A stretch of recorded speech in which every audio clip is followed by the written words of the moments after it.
Let us begin this saga by introducing the trash of the school, the bullies who are unaware that their reign of terror ends today. Standing before us is Jaeyoung Chol and the ringleader of these parasites, Park Kang-wook. These lowlifes are absolute scum. They spend their days tormenting the weak, extorting cash, and repeating this cycle of misery. Their prey for the day is a helpless student named Donggu. But the winds of fate are shifting. Whispers have been spreading like wildfire about a new transfer student, a monster who has been crushing every bully he encounters. He already dismantled the cafeteria thugs who tried to steal food, and as if guided by destiny, that very predator just stepped into the classroom where these bastards are beating their victim. Allow me to introduce the protagonist, Doyle. He enters with a heavy aura, scanning the room for the so-called boss of this school. He locks eyes with the goon in front of him, and calmly demands to know if he holds the title of leader. But instead of answering, this fool makes the fatal mistake of running his mouth. Bad move. Doyle responds with a slap so thunderous it rattles the thug's ancestors. The impact scrambles his brain, sending him crashing to the floor in a heap. The female students are left breathless. Who is this man, a guy with this much guts? This much overwhelming presence. He is not just strong, he radiates the energy of a true king. And it certainly helps that he is incredibly handsome. The fallen goon's ally leaps up enraged that an outsider is making moves on their turf without a single shred of hesitation. He starts barking non-stop, questioning Doyle's audacity and asking if he knows who he is messing with. Doyle remains ice cold. He admits he knows nothing. After all, he only transferred to this hellhole today. Realizing words are useless, the goon throws a punch. That is his final mistake. Doyle snatches the filthy hand mid-air. He twists the fingers with ruthless precision, eliciting a scream of pure agony that echoes through the halls. It sounds like his soul is leaving his body. While calmly continuing to crush the guy's fingers, Doyle repeats his inquiry, "Are you the boss?" Unable to endure the excruciating pain, the lackey betrays his leader, pointing a trembling finger at Park Kang-wook. Of course, Kang-wook is furious that his underling threw him to the wolves, but before he can react, Doyle delivers another slap. The goon is out cold. With the path now cleared, Doyle marches straight up to Park Kang-wook and asks the same question. "Are you the boss?" Not surprisingly, Kang-wook chooses arrogance over survival. He runs his mouth just like his lackey did, so Doyle rewards him with a well-deserved punch right across the face. The impact sends him staggering backward. But instead of taking the hint, this unfortunate soul decides to fight back. He throws a punch of his own, and oh boy. The way Doyle weaves through that attack is poetry in motion. Now it is Doyle's turn to show his true martial prowess. His fist connects perfectly with Kang-wook's face. The second strike lands with bone-crushing force, and to finish it, he delivers a brutal kick that launches the bastard straight into the window. Kang-wook is left with his face and his pride completely shattered. The students watching are absolutely stunned into silence. Kang-wook is left battered, bruised, and humiliated. Job done.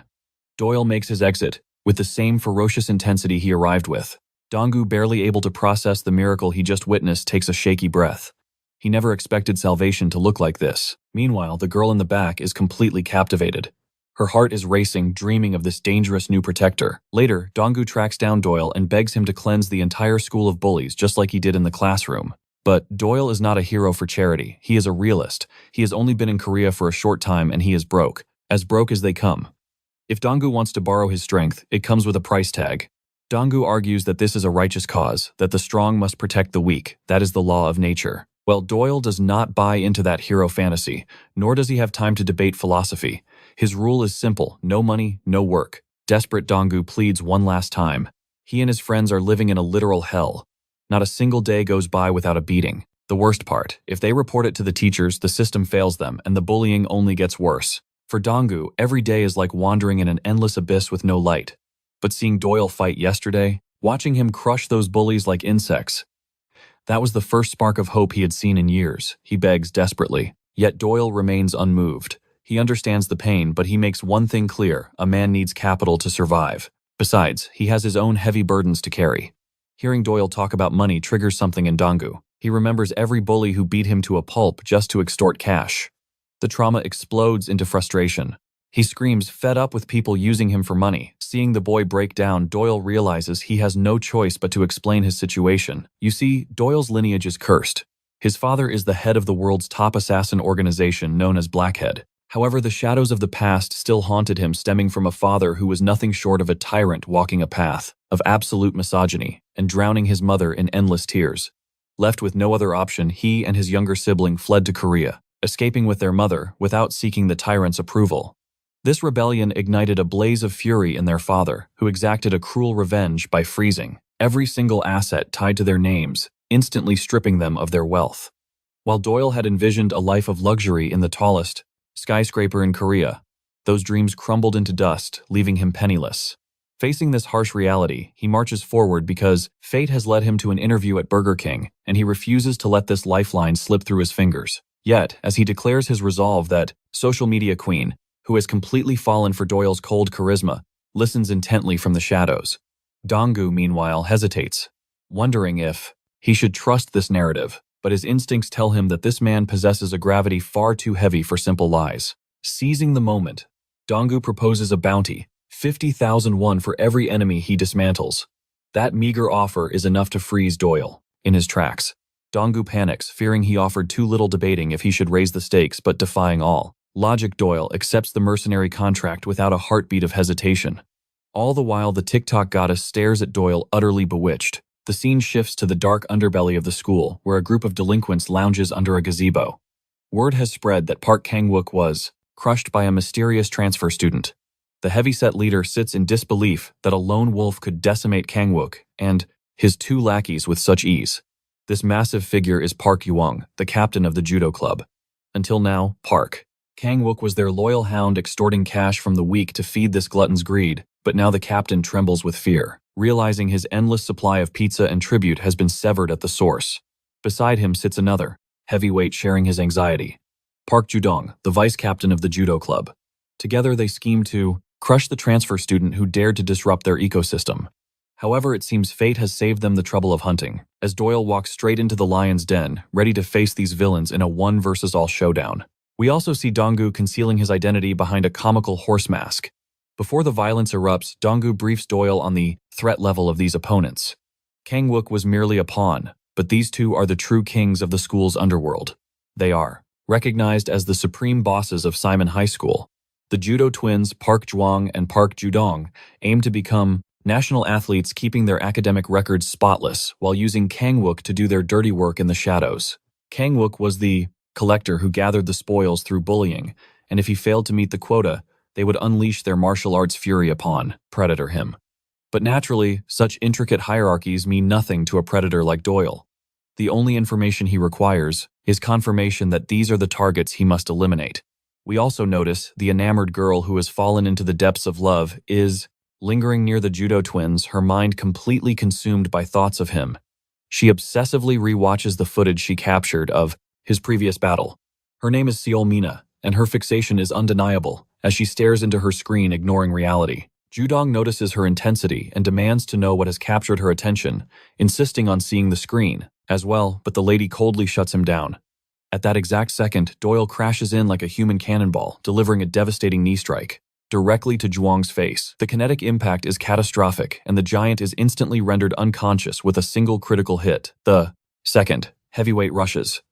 Doyle in a panic, but our protagonist remains as still as a mountain, his expression devoid of fear. His absolute composure unnerves the attacker for a split second, making him wonder if Doyle has an army backing him. But before the jest, Thug can even process the situation. He is rocked by a thunderous punch that explodes his nose like a ripe tomato. But the punishment is far from over. Doyle unleashes a leg sweep with lightning velocity, aiming directly for the most vulnerable point. That ungodly strike is so overwhelming it threatens to end the man's entire bloodline in an instant. The shockwave of pain is so severe that the thug's soul seems to momentarily ascend to the afterlife, unable to comprehend the agony. With a final, decisive blow to the skull, Doyle cements his victory. Mina, witnessing this display of absolute dominance, is practically shaking with excitement. Watching this Sigma male dismantle the hierarchy, struggling to contain her desire to be noticed by him. With the two bosses defeated, Doyle secures 50,000 won for each head. The next day, not only has Doyle stacked his bank account, but his overwhelming aura has crowned him the strongest man alive at Simon High School. Flyers detailing the legendary exploits of our anti-hero are spreading like wildfire, serving as a grim warning to every bully on campus. Anyone foolish enough to challenge the new king of fighters will face inevitable destruction. Doyle is now paraded by Donggu and his crew like royalty, expanding their territory and drawing every eye in the school. Doyle has no complaints about Donggu's schemes as long as the cash keeps flowing into his pocket. For in the end, Doyle only desires one thing. He tallies the spoils of war, grinning as he counts the cash earned from crushing those bastards. But wait, the reward doesn't match the bloodshed. He took down 4 targets, including those massive judo pigs and their lackeys. Do the small fry not count towards his paycheck? Donggu hastily clarifies the terms of their contract. The hit was only ordered on the judo twins Juong and Judong, but Doyle isn't hearing any of this nonsense. He demands an extra 100,000 won tax. To a rich heir like Donggu, that's barely pocket lint. Donggu freezes a shadow crossing his face. Wait, how did this delinquent know about his wealthy lineage? Did Doyle only get close to him to exploit his family's fortune? The heavy suspicion hangs in the air. A glimpse into the past reveals the truth. It was Donggu's own friends who ran their mouths about his gold spoon status. Doyle scoffs at the question. The whole school knows he's loaded. Plus, wasn't it Donggu who begged for his help first? With logic on his side, Doyle extends a hand. Pay up the 100,000 won debt, that's separate from the parade fee. Cornered and out of options, Donggu flashes a defeated OK sign. Meanwhile, the scene shifts to Mina, lost in a trance. She stares at the brochure, mesmerized by our boy's heavenly visuals. Even her friend admits his looks are god tier. The entire female population is drooling over his picture. But seeing this, Mina's expression darkens instantly. A dark aura explodes around her. How dare these pests ogle her future husband? Her blood boils with toxic jealousy. She snatches the photo with lightning speed. Gaze upon my man again, and you choose death, she hisses. Like a demon collecting souls, Mina confiscates every single brochure from the trembling girls in the classroom. With her shrine complete, a notification pops up. Jang Hyun-woo is summoning her to a meeting under the bridge. Beneath the shadows, we meet the blonde tyrant of Cheol High School, Jang Hyun-woo. This is Doyle's next raid boss. They call him the undisputed king of Southern Seoul. He's a subordinate of PG, Cheol, and an executive of the feared 12 Nations Alliance. His power level is legitimate. Doyle demands intel on this 12 nations, but Donggu cuts him off. That lore dump is for another time. Right now, the threat standing before them is Jang Hyun-woo. This is an opponent they cannot afford to underestimate. This monster didn't just win an amateur boxing tournament, he dominated it 3 times in a row. His instincts are inhuman. Even the judo twins, attacking together, were crushed like insects before him. But his fighting prowess isn't the true nightmare. It's the darkness within Jang Hyun-woo's soul. He is a sadist by nature. Once he locks onto a target, he doesn't just win, he breaks them completely. He pushes his victims to the brink of insanity. The cruelty he inflicts is the stuff of urban legends. People would beg for death rather than suffer the humiliation he dishes out. If he snaps, it's game over. Terrified, Donggu decides to play the support role. From a very safe distance. If it gets bad, he's calling the cops. But before the coward can finish his plan, Doyle has already vanished. He's charging straight into the lion's den. The scene shifts to the tyrant himself. Mina stands there, surrounded by the broken bodies of her so-called friends. Hyun-woo crushed them just because she was late. Yet Mina looks at the carnage with zero empathy. Those poor guys got destroyed for nothing. They spit curses at the cold-hearted witch as they writhe in pain. Ignoring the violence, Hyun-woo gets to the point. He demands a date with her right here, right now. He promises her paradise, but his romantic speech is cut short. A glass projectile screams through the air. Hyun-woo's instincts kick in, and he ducks. Doyle clicks his tongue. He missed the critical hit. A sigh of disappointment escapes him. Now he has to beat this trash the hard way. What a drag. Seeing her crush, Mina's face flushes red. Meanwhile, Hyun-woo explodes with rage, demanding the intruder's name. Mina's delusional mind spins a new narrative. He came to rescue me, she thinks, her heart racing wildly. Even Doyle senses the weird vibes. This crazy woman appears everywhere. Coincidence? No way. She must be tracking his every move. That intense, creepy stare she gives him confirms his suspicions. Fed up, he grabs her face with an iron grip. He delivers a cold ultimatum to the stalker. He doesn't know her game, but if she tries any tricks, he'll end her existence right here and now. But this twisted girl doesn't fear death. Being strangled by her beloved, it's like a dream come true. She practically begs him to do it. And let's not forget Hyun-woo watching another man touch his target with fury in his eyes. Burning with indignation, he launches a lethal strike at Doyle. His speed is blinding, a desperate charge fueled by pure wrath. He unleashes his ultimate technique. Moving so fast, he becomes a blur. Even Donggu, watching from the sidelines, can barely track the movement. But Hyun-woo's unstoppable momentum is shattered instantly by a glob of spit, a vile distraction meant to break his focus. He barely shields his eyes from the insult, but he walks right into the trap. Doyle's leg whips out like a viper, delivering a precision strike. The kick connects squarely with his solar plexus. The brutal impact forces every ounce of air from his lungs, leaving Hyun-woo gasping in a haze. Doyle gives him no respite. Seizing a nearby stool, he prepares to crush his opponent's skull with ruthless efficiency. The tyrant has zero time to react to the oncoming destruction. First the psychological warfare, and now a heavy weapon materialized from thin air. But wait, the stool was merely a feint, a brilliant tactical deception to lower the enemy's guard. From behind cover, Doyle launches a devastating uppercut. It is a strike that shatters both jaw and pride. Hyun-woo is losing control of reality. Consumed by blind fury, the bully throws a desperate lightning-fast haymaker. But it cuts only empty air as Doyle leans back with phantom-like grace. He dodges with the minimal movement of a martial arts master.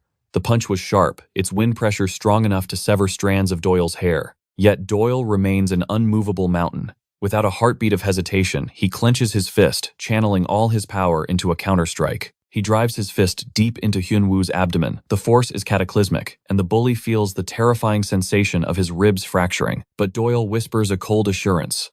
The bones remain intact. For now. The true devastation arrives as he slams the heavy stool directly into the injured side. This time there is no mercy. Bone snaps like dry twigs, and breath is permanently trapped in his throat.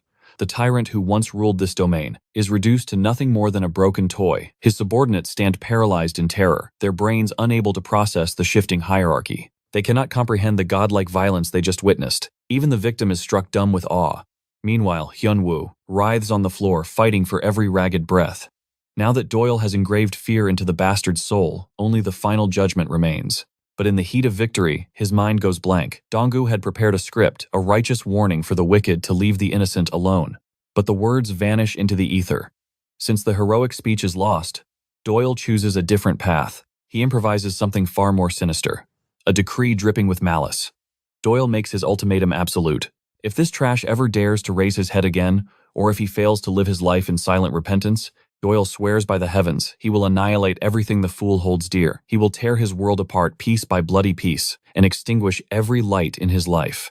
Dong-gu trembles at the demonic aura of the threat, but Mina, she is spiraling into absolute lunacy. Her heart pounds like a war drum, hormones flooding her brain. She doesn't see a monster. She sees a king. Her only desire is to possess him completely. The scene shifts to the next day. In a private gym, darkness gathers. A new faction of predators is training using a living victim as a punching bag.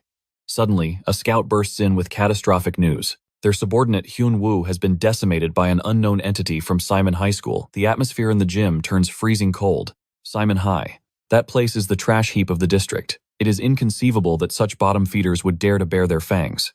A rebellion against the natural order. Sitting atop this chaos is Im Jong-bom of Ilong High, the fourth-ranked powerhouse. By the next sunrise, Jong-bom assembles his legion. He is ready to rain destruction upon the fools who dared touch his property. But he pauses. The ranks are pathetically thin. With a dangerous glare, he demands answers. Kang-wook steps forward, trembling. He reports that several fighters were neutralized in the cafeteria over a mere dispute about food. Jong-bom scoffs at the absurdity. He cares not for small fries. Where are the judo twins, he barks. Kang-wook swallows hard. Their manhoods were obliterated. Both lie broken in the emergency room. Jong-bom's patience snaps. Rage erupts like a volcano, and he drives a punishing fist into Kang-wook's stomach. To the fourth-ranked king, this report sounds like utter delusion. He refuses to believe such incompetence is possible. He has no time for comedy. But the subordinate gasping for air swears on his life. It is the absolute truth. Jong-bom has been out of the loop too long. The lackey's insistence only pours oil on the fire of his wrath. As he raises his hand for a second execution, Kang-wook screams out the pivotal detail. It was the transfer student. One man responsible for the carnage. Every defeat, every broken bone, leads back to a single anomaly in the system. Instantly, the fury in Jong-bom's eyes cools, replaced by a predatory gleam. His curiosity is ignited. Who is this new challenger? He must meet this chaos bringer. Meanwhile, in the shadows, Mina indulges in her dark devotion, replaying a stolen video of Doyle. Even in the recording, his sharp instincts catch her the screen, going black as he blocks the lens. We cut to the classroom. The teacher scans the room, hunting for sacrifices to join the film club. The moment the words leave his lips, chaos erupts. Students throw their hands up in a desperate frenzy. The teacher beams, mistaking their panic for passion. The film club was surging in popularity, much to everyone's delight. However, for Mina, this was nothing short of a nightmare. She could not believe her eyes. Why were these antisocial bookworms suddenly invading her territory? In her mind, the script was already written. She envisioned herself as the main heroine, walking the flowery path alongside her destined prince. This club was the top tier, and she refused to let any extra steal her spotlight. Meanwhile, across the courtyard, Doyle felt a gaze burning into his back. He too was thinking about Mina. But his thoughts were far from romantic. Why was this girl stalking him like a shadow? He needed to uncover her true objective. Donggu, his intel broker, only knew one thing. She hailed from Shinlim-dong. Since she was a ghost from his past, a dark suspicion took root in Doyle's mind. Was she an assassin? A spy sent by his tyrant father to drag him back? Donggu quickly shifted the topic, asking which territory Doyle planned to claim. Doyle's answer left him speechless. The anime club. To Donggu, this was utter madness. That place was a sacred sanctuary for otakus.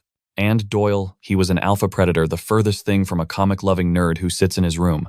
Suddenly, a dark aura descended upon them. Jongbom had arrived accompanied by his loyal dog. Spotting our protagonist, Kang Wook, confirmed the target's identity. That was the monster, the transfer student who crushed the judo twins like insects. Jongbom grew irritated by his lackey's vulgar language. It sounded pathetic. Ignoring the noise, Jongbom locked his predator's gaze onto Doyle. He stepped forward, his pack following close behind. Donggu was still babbling about anime culture, but Doyle's instincts screamed. He spotted the goons and reacted instantly. Without hesitation, he exploded into a sprint. He charged toward them with the feral speed of a cheetah. Kang Wook trembled in fear. Seeing that demon rushing straight at them paralyzed him. He knew Doyle was crazy, but this was a suicide charge. Seeing the lamb offer itself for slaughter, Jongbom took his stance. He prepared to crush this fool. He swung with full force, but he struck only air. Doyle dodged with the fluid grace of a phantom. It was a movement that defied logic, slick as a ninja. He zipped past the confused bully entirely. Jongbom stood there, frozen in bewilderment. Why did he just run past them? The answer lay behind them. Doyle crashed into Mina like a lightning bolt. The sudden ambush sent her into a panic. Brochures rained down like confetti as he pinned her to the cold ground. He loomed over her, trapping her completely. To the delusional girl, this was a heart-pounding scene from a romance drama. But for Doyle, this was strictly business. His eyes were cold as ice. He demanded answers. Why was she stalking him? Why the constant surveillance photos? Was she an agent of his father? But logic could not penetrate Mina's love-struck brain. She completely misread the atmosphere. She was convinced he was about to propose a meeting with his parents. However, the threat behind them had not vanished. Jongbom was trembling with humiliation. Ignored, disrespected, roaring with rage, he charged at Doyle's unprotected back. He aimed to crush Doyle's skull. But our protagonist possessed eyes in the back of his head. In a split second, he parried the kick. He pushed the leg away without even looking up. Now Jongbom had finally caught the beast's attention, and the air turned heavy. The thug threw a punch, but Doyle weaved under it effortlessly. Jongbom refused to accept defeat. He unleashed a storm of blows, but it was useless.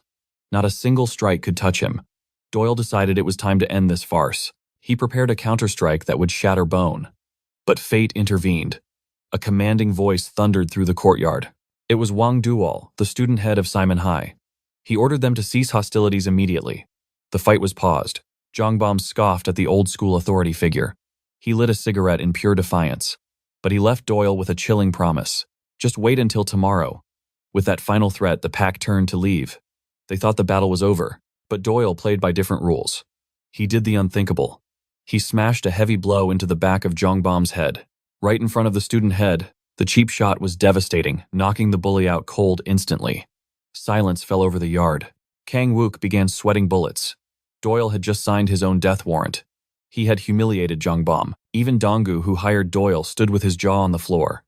Doyle hadn't just beaten a mid-boss. He had kicked the hornet's nest. The scene shifts to a darkness deeper than the schoolyard. In a shady apartment, screams echoed.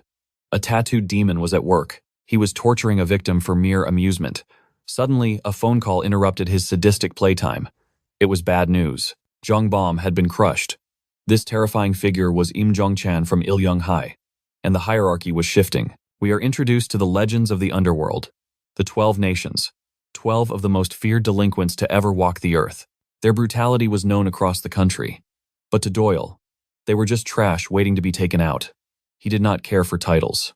He couldn't understand the fear they commanded. Right now, he faced a much graver threat than some gangster wannabes. The wrath of the student head, thanks to Wang Dual, Doyle was sentenced to hell on earth, cleaning bathrooms for a week. The supervising teacher smirked in the shadows. Finally, this arrogant transfer student was learning his place in the food chain. Donggu is sweating bullets while frantically trying to warn his protector. He insists that the 12 nations are not an enemy to be taken lightly. By laying a hand on Yongbam, Doyle has kicked a deadly hornet's nest, and now the ruthless legions of Ilyong-hai will be hunting him down. The Ilyong faction is merciless. They never sit idly by when the blood of their own kind has been spilled on the pavement, but Doyle remains unimpressed. As far as this fighter is concerned, no one is truly ruthless, unless they have severed a limb or crushed a bone beyond repair. Besides, he reasons, those thugs were the ones who sought him out and started the war. Still, he lays part of the blame on Donggu for dragging him into this wretched mess in the first place. After all, it was Donggu's desire to see these bullies crushed that started the chaos. Now, this entire situation is beginning to get under Doyle's skin like a bad itch. He is sick of this high school nonsense. So fed up, in fact, that he makes a sudden choice to quit the mercenary life altogether. He would rather flip burgers at a part-time job for honest cash than deal with this endless petty cycle of meaningless violence. Donggu is devastated by this sudden resignation. He frantically reminds Doyle that his fee is far higher than any minimum wage job could offer. He even mentions the severance pay as a desperate cherry on top, but Doyle is stone-cold unmoved. He tells Donggu to get lost. Left without a shield, Donggu eventually retreats in defeat. As he walks down the lonely road, the ghosts of his past return.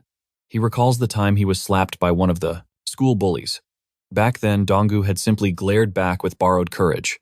And when that bully realized Donggu was under the protection of the self, the monstrous Doyle, he broke out in a cold sweat and begged for mercy. But now Donggu feels a chill in his heart. His short-lived days of paradise have come to a shattering end. He is forced to return to the living hell he has endured for years. He remembers those brief shining moments of joy, the freedom to hang out with friends and do as he pleased. A world where no one was there to crush his spirit, extort his wallet, or beat him for sport. But fate is cruel, and it seems he has no choice but to embrace that nightmare once again. Suddenly a shadow falls over him. A mysterious figure wraps an arm around his shoulder as if they are old drinking buddies. Donggu freezes, having no idea who this stranger is. But the predator clearly knows his prey. He identifies Donggu as the rumored associate of the legendary Doyle. In that instant, Donggu knows his luck has officially run out. Moments later, that same thug drags a terrified Donggu to meet Jungbam, who immediately begins a ruthless interrogation regarding Doyle's location. Of course, Donggu stammers that he knows absolutely nothing, but his silence only fuels Jungbam's blazing rage. Without a second thought, the bully delivers a devastating kick straight to Donggu's face. The impact is brutal, bursting his nose and sending his glasses flying across the asphalt. Jungbam demands only one thing: make the call and summon that bastard Doyle here immediately. Trembling in fear, Donggu dials a number with shaking fingers, but instead of calling Doyle, he desperately dials the police helpline. The thug in the red jacket spots the screen and, fried it on of times, immediately threatens to end poor Donggu's life right there. Realizing his trick has failed, the gang resumes the beatdown. They pummel him mercilessly until he has no choice but to curl up and endure the pain like an obedient broken dog. Meanwhile, the scene shifts to Doyle, who is casually sitting for a job interview at Burger King, completely unaware that his former employer is currently receiving the beating of a lifetime. The interviewer asks Doyle about his hobbies or any special talents. While Doyle admits he does not have any experience in the service industry, he states plainly that he is an expert in close combat and throwing daggers. However, the lav see with everyone. Interviewer mishears the lethal terminology bluntly and asks why on earth he would throw swagger. Doyle bluntly clarifies that he meant throwing lethal blades. Hearing this correction, the interviewer freezes, convinced that Doyle is a total psychopath despite his normal first appearance. Nevertheless, the manager awkwardly acknowledges that Doyle's skill is unique, but unfortunately a burger joint has zero need for a deadly assassin. He expresses serious doubt about whether a weapons specialist would be a good fit for customer service. Just then, two muscular thugs barge into the restaurant.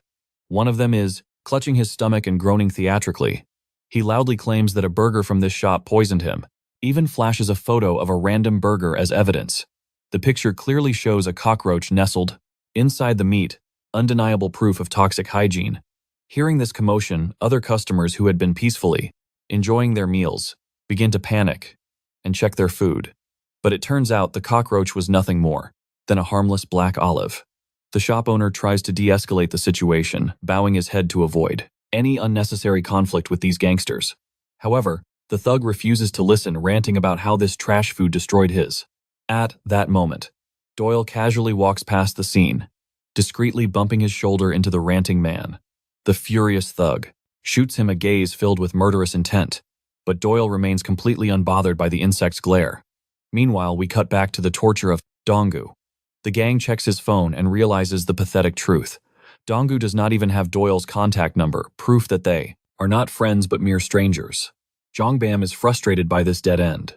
He can't help but feel a spike of annoyance.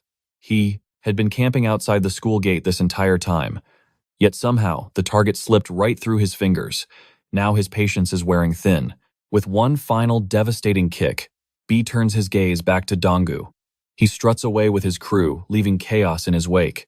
Now, let us shift our focus. We move to the predators of Ilgong High. The leader Im Jung-chan stands tall, radiating menace. Beside him is his right-hand man, Choi Hyo-chung. They discuss the two subordinates sent to fetch tribute from Burger Kim.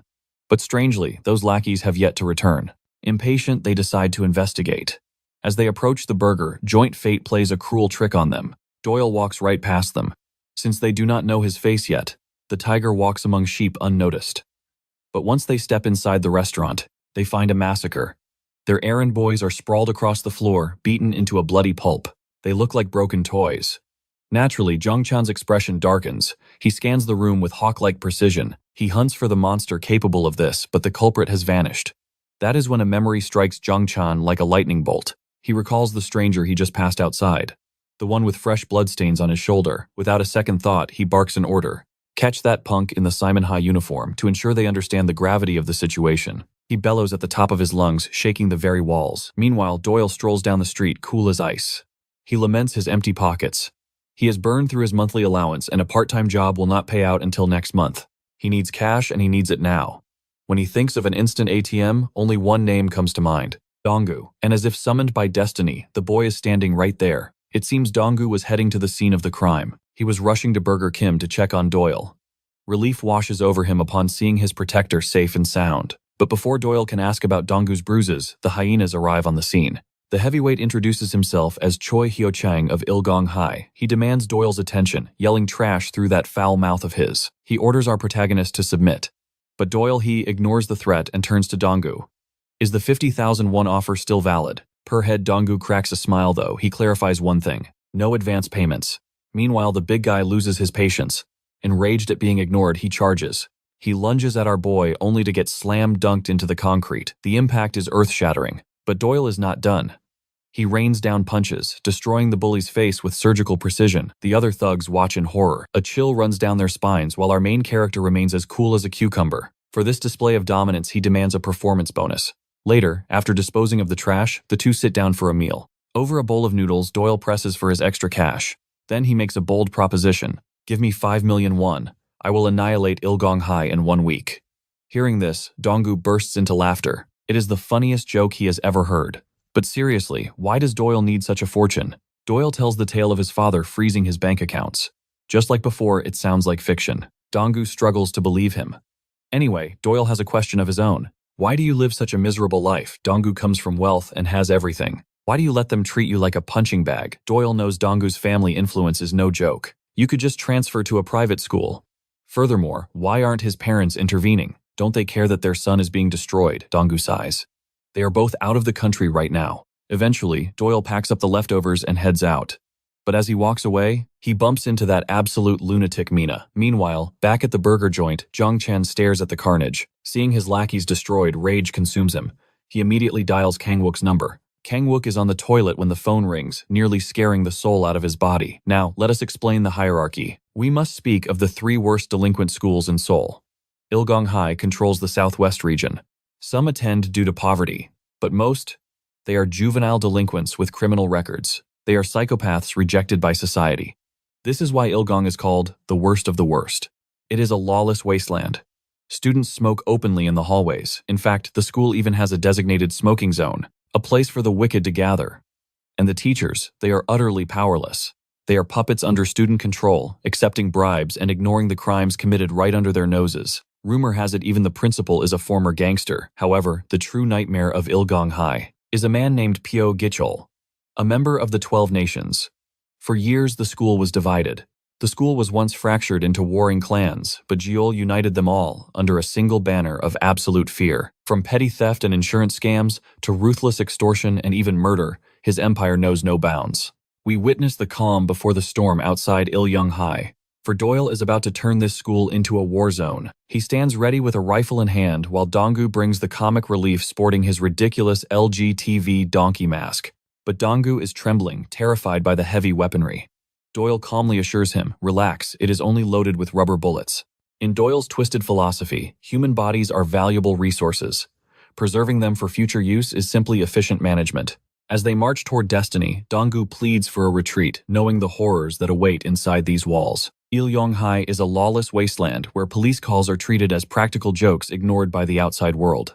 Yet this isolation brings a twisted smile to Doyle's face. A lawless zone is the perfect playground for his brand of justice. Their path is blocked by two delinquents. Doyle demands Jeol's location, but the thugs choose violence over answers. A fatal mistake. The thugs posture aggressively, unaware they are standing before a predator who has zero patience for trash. Talk is cheap. Without blinking, Doyle raises the rifle and plants a rubber bullet directly into the first guy's face. His partner roars in anger and rushes forward, but Doyle flows like water, effortlessly dodging the clumsy strike. A precise kick sends the thug reeling, followed by a bullet to the foot and a savage pistol whip to the shoulder. The sound of a collarbone shattering echoes through the air as the thug collapses, reduced to a whimpering mess on the asphalt. Doyle looms over him like a grim reaper, his voice ice cold as he demands they summon Jang Jael immediately. The scene shifts to young Bum, still rubbing his sore neck from his previous encounter with Doyle's brutality. He is busy with his daily routine of shaking down weak students when his red jacket subordinate bursts in, gasping for air. The intruder from Simon High is here. The news hits young Bum like a spark, igniting his fighting spirit instantly. Meanwhile, in another corner of this hellhole, Kang Wook is bruised and battered, enduring a vicious interrogation. Zhang Chan is ready to deliver another beating when a call interrupts him, reports of an armed gunman roaming their turf. Zhang Chan's temper explodes like a volcano, screaming for details about this mysterious spy invading his territory. Kang Wook trembles in despair, a pawn caught in a game he doesn't understand, wondering why fate is so cruel today. Back on the front lines, Doyle is a force of nature, mowing down every piece of trash that dares to obstruct his path. They corner two female students, demanding to know if one of them is the infamous Jeol. The girls look confused. Jeol is a man, obviously. Doyle freezes, realizing his intelligence was flawed from the start. He glares at Donggu, furious that his partner failed to mention such a crucial detail about their target's gender. Suddenly, a heavy presence arrives. It is young Bum, impressed that Doyle had the guts to walk straight into the tiger's den. The lower-ranking thugs flinch in terror as Doyle's finger tightens on the trigger, the fear of the gun paralyzing them. But luck is on their side. The chamber clicks empty. Doyle is out of ammo, leaving him exposed in the heart of enemy territory. Feeling mocked by the empty threat, young Bum roars and charges, unleashing a furious swing meant to take Doyle's head off. He spots Doyle reaching into his coat and braces for another weapon, but it is a classic misdirection. It was a feint. Doyle slams a devastating knee into young Bum's solar plexus, folding him like a lawn chair. High above in the faculty building, teachers look down at the courtyard, witnessing the sea of broken bodies piling up. A rookie teacher, trembling with moral outrage, suggests calling the police, but the veteran beside her shakes his head. "This is Il-young High," he sighs. "The police abandoned this place long ago. Calling them is a waste of breath. The principal's orders, our absolute staff, are to remain blind bystanders. For interfering only invites the students' wrath." Yet even the veteran admits a chill running down his spine. The scale of today's violence is unlike anything seen before. Not since the legendary rise of Jeol has blood flowed this freely on the school grounds. To make matters worse, the cameras are dead and phone lines are jammed. They are trapped in a blackout of total chaos. Deep within the school's gym, a monster is training. A hulking beast benches 200 kilos as if it were cardboard.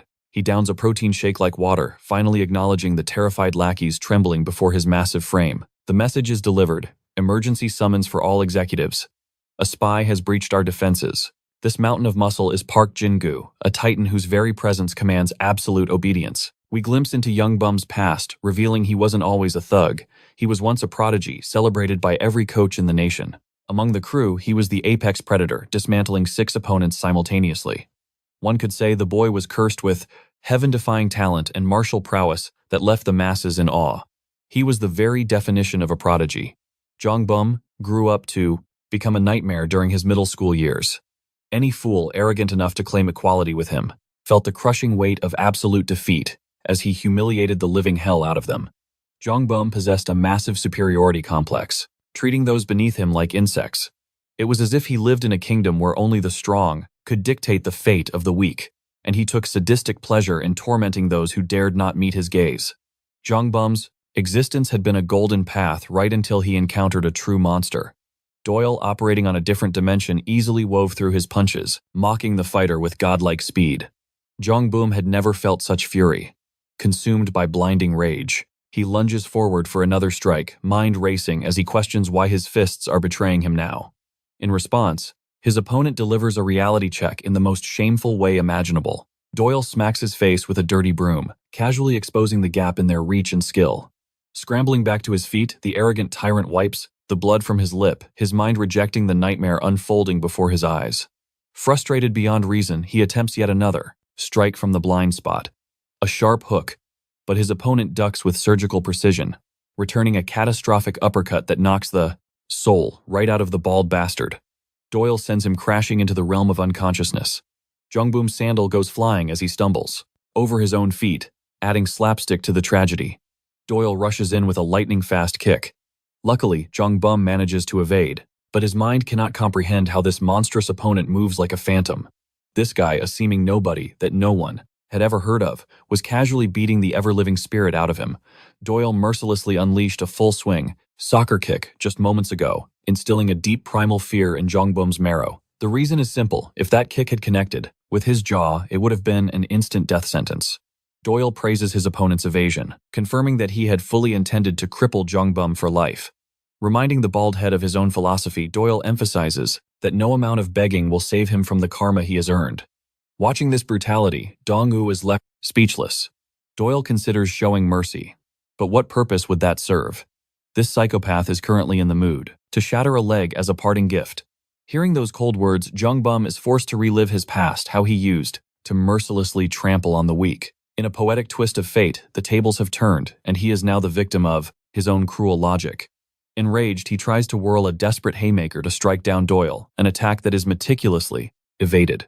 Doyle sidesteps another strike, while the bloodlusted Jongbum continues to flail. Our protagonist isn't worried.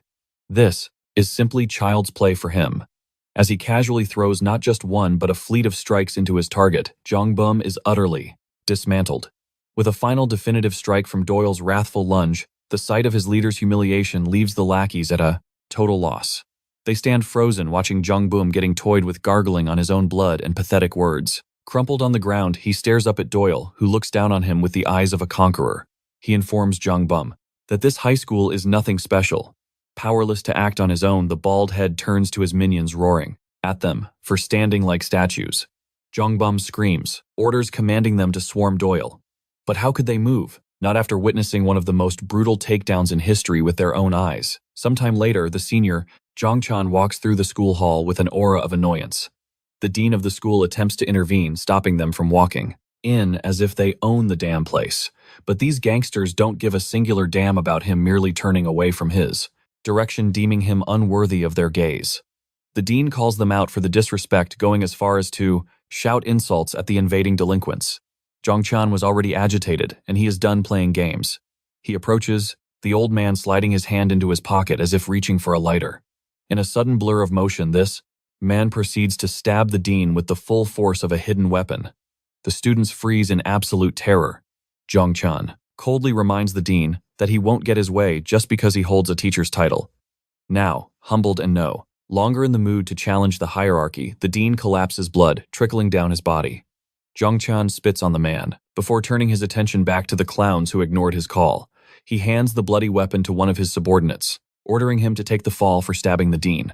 He is so ruthless that he is ready to sacrifice one of his own brothers for his personal convenience. Jongchan orders the guy to collect every phone and head to the police station to turn himself in.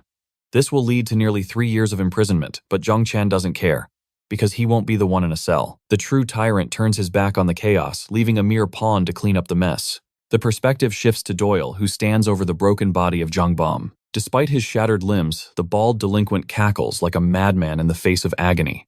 He mocks Doyle, warning him that he has awakened a dragon he cannot hope to slay. The surrounding lackeys tremble, whispering that Doyle's death sentence has effectively been signed. He has kicked the hornet's nest with no escape yet. Doyle acts as if this is just another mundane chore. He demands the head of the snake, Pyong-chol, but his answer comes in the form of sudden violence. Dong-gu screams in terror as a lethal kick tears through the air, aimed straight for Doyle's temple. The attacker is Jingu, the gang's formidable number 3, striking with the force of a runaway train. But our protagonist possesses reflexes that defy human limits, blocking the fatal blow effortlessly. With arrogant indifference, Doyle asks if this new challenger is the boss he has been hunting. Jingu, blinded by his massive ego, foolishly claims the title of the boss for himself. Meanwhile, shadows gather in the port city of Busan, where bodies sway in the dark. It is the grim artwork of the rank 4 boss Dae-in, a monster who treats men like mannequins. This beast receives word of Kim Doyle, and the atmosphere grows heavy with suffocating bloodlust. Returning to the battlefield, the muscle-bound Jingu is baffled by Doyle's unorthodox weapon of choice. He throws a haymaker meant to crush skulls, but he hits nothing but empty air. Doyle mocks the giant, snapping a wet cloth like a whip with terrifying precision. The stinging slap humiliates the gangster, leaving the spectators utterly bewildered by the spectacle. They watch in horror as Doyle dismantles a high-ranking boss using a simple window washing set. Jingu attacks with the force of a wrecking ball, pulverizing the concrete wall behind Doyle. Rage consumes the giant as he flails against Doyle's ghost-like movements and evasive footwork. He believes his supernatural endurance will save him, banking on landing a single lucky strike. But Doyle flips the script, snaring the giant's wrist with the cloth in a masterful bind. He drives a brutal knee into Jingu's face, proving that technique conquers brute strength every time. Jingu stumbles back, realizing too late that this is a street fight with absolutely no rules. A brief moment of stillness hangs in the air before Doyle blinds him with the spray once more. Seizing the opening, Doyle delivers a thunderous hook that rattles Jingu's brain inside his skull. The giant is swept off his feet, his composure shattering along with his pride as the fury takes over. Blinded by rage, Jingu makes a fatal error and overextends, falling for Doyle's jacket decoy. Doyle follows up with a magnificent extended sidekick, planting his foot squarely in Jingu's face. The humiliation is absolute, a defeat, so crushing one would wish to vanish from the earth entirely. Jingu falls reduced to a pathetic mess, shouting empty curses from the floor like a beaten dog.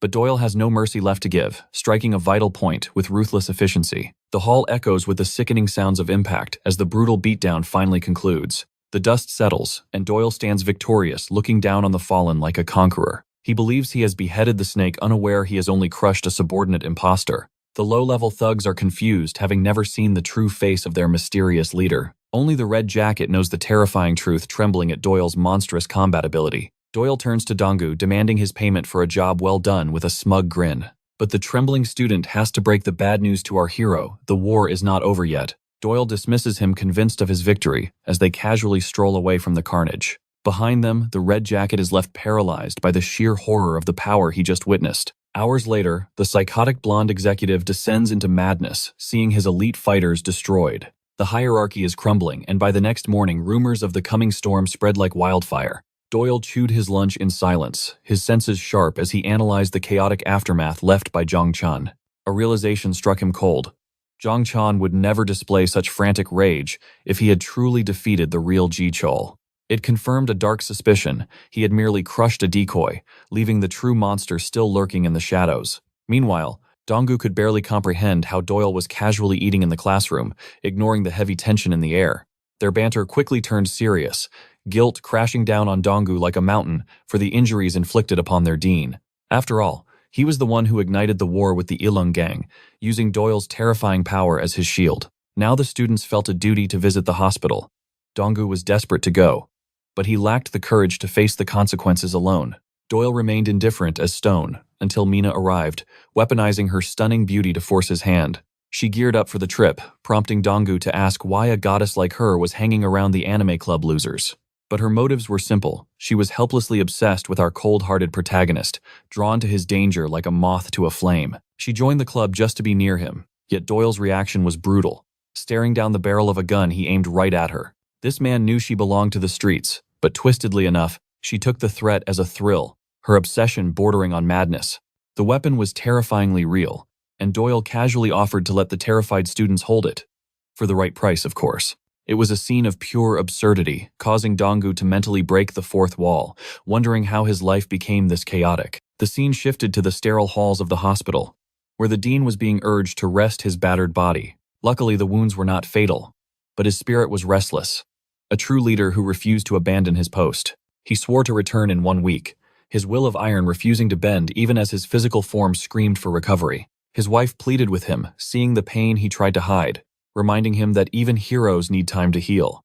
Donggu and Mina finally arrived at the ward, but the femme fatale was disappointed, searching only for the one man who wasn't there. Doyle had pulled a legendary escape, leaping from the third-story window, vanishing into the wind like a ghost. Mina's fury ignited instantly, declaring the hospital visit pointless without the transfer student, 69 red flags waving in her wake. Even Donggu found her behavior repulsive, telling her to leave if she was only there to play games, but she held her ground.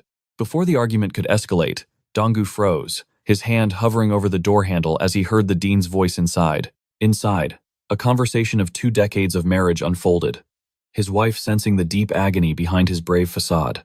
But unbeknownst to them, Doyle had actually come, lurking in the hallway as memories of the dean surfaced in his mind. He recalled a past moment of judgment, where the dean realized Doyle was the sole protector of his mother and sister. Instead of punishment, the man had offered understanding, recognizing the burden of manhood placed on a young boy's shoulders. He had given Doyle his personal number, a lifeline in a cruel world, hoping the boy could enjoy a fleeting moment of youth. It was a kindness that pierced Doyle's icy heart. The dean simply wanted him to live a normal life, free from the violence. This character depth was truly touching, proving the dean was a father figure worth fighting for, and now Doyle stood silently nearby. Although he wanted to leave, he paused, spotting Donggu and Mina waiting faithfully outside the hospital room. Inside that room, the strong facade crumbled. The dean wept openly, the shame of his weakness breaking him apart. His wife held him close as he confessed the agony of being powerless, unable to stand tall before his own students. The memory of Zhongchan's insults burned him like acid, haunting him, a reminder that he could not stop the thugs. Outside the door, the 3 students listened in stunned silence, the weight of the old man's tears crashing down on them. He had sacrificed his dignity for their safety, and his reward was a body full of wounds and a heart full of shame. As the dean sobbed, calling himself a failure, the atmosphere grew heavy with unresolved vengeance and sorrow. Suddenly, the scene shifted to a nightmare. The aura of the true boss, Ji Chol, suffocating the air with pure malice. Zhongchan, once arrogant, now trembled like a prey before a predator. Knowing his failure could mean his end, he begged for his life, acknowledging he deserved death, desperate for one final chance to redeem his worthless existence. But Ji Chol was cold as ice, mocking him, stating that if Zhongchan was serious, he would have brought Doyle's corpse as tribute. Now came the price of failure. Zhongchan shouted his loyalty, willing to accept any torture his master devised. Those words sealed his fate. Ji Chol smiled cruelly, demanding an impossible tribute of 10 million won every single week. The number was so astronomical, Zhongchan's mind went blank, terror overriding logic as he accepted the command like a robot. And regarding Kim Doyle, the thorn in their side, Ji Chol's eyes gleamed with killing intent, demanding Zhongchan finish the job. Finally revealing his mistake, we catch a glimpse of the shadow ruler of Il-sung Haigi Chol. Meanwhile, at the arcade, Doyle is absolutely dominating the game like a grandmaster. Mina is practically melting on the floor watching him breathe while Dong-u narrates his tragic origin story. He explains how he earned the title of the Fool, branded by every bully who ever crossed his path. It got so bad that Dong-u eventually accepted his fate, believing he was born to be nothing more than a jester in this cruel world. Doyle is crushing high scores while Mina is lost in a fantasy, and Dong-u's rant gets completely ignored by the power couple.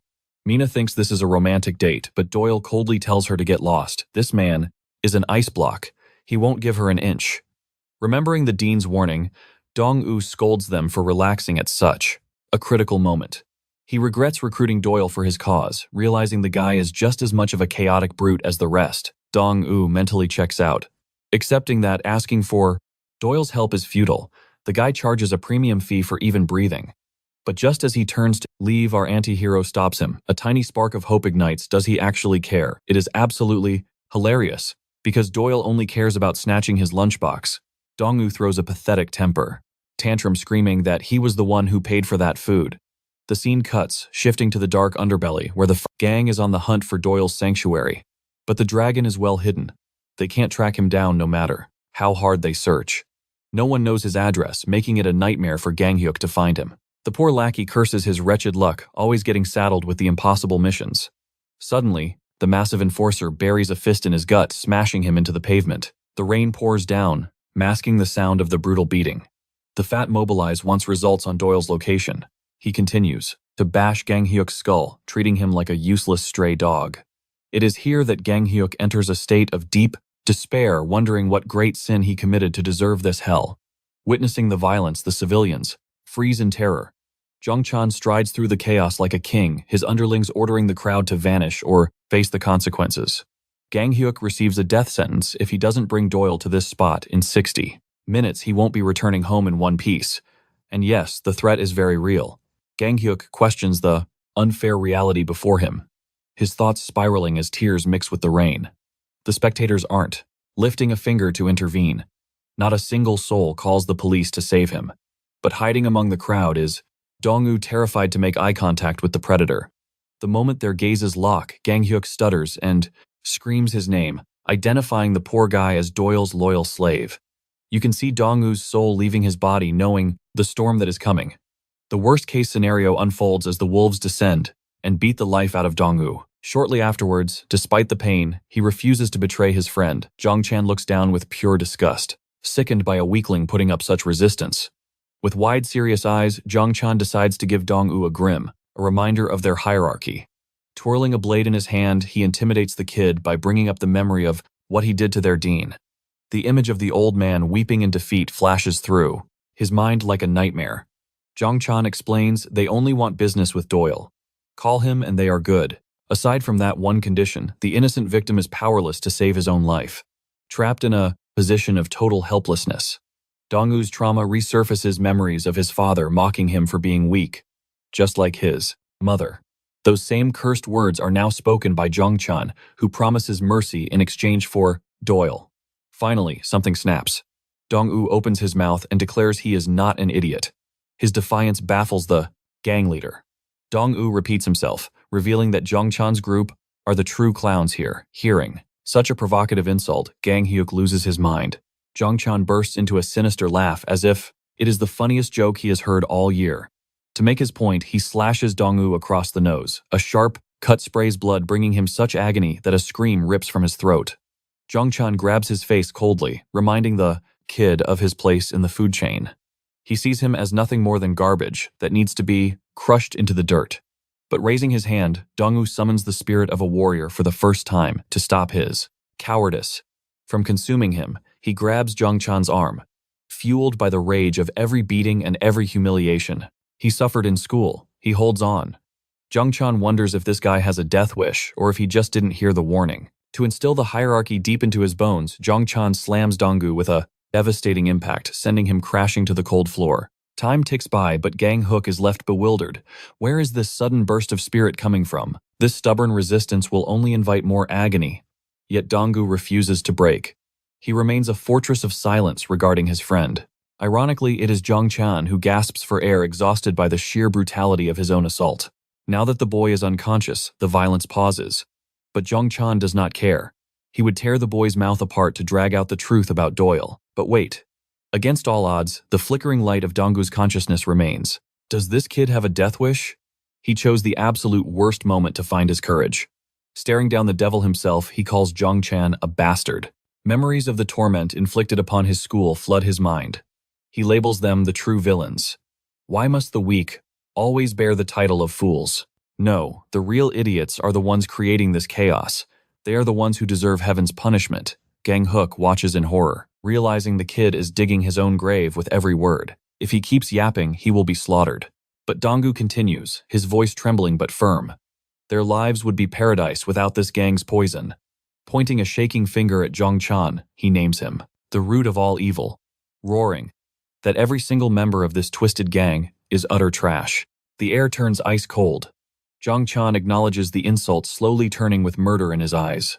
How dare this insect speak? Bursting with terrifying speed, he draws his blade and pins Dong-woo to the ground. He contemplates taking the boy's sight as a permanent lesson. Gang Hyuk knows there is no returning from this abyss. Mercilessly, the blade descends toward his eye. But suddenly the execution is halted by a shocking arrival. A face appears from the void. Recall the firearm Doyle flaunted earlier. It was a mere toy, a vessel for a warning message from Dong-woo. But the intent was real. This newcomer attacked Jongchan without a shred of hesitation. The main character has entered the stage. Even Gang Hyuk recognizes him instantly. Zhang Chan stands there, bloodlust radiating from him like a predator facing a new threat.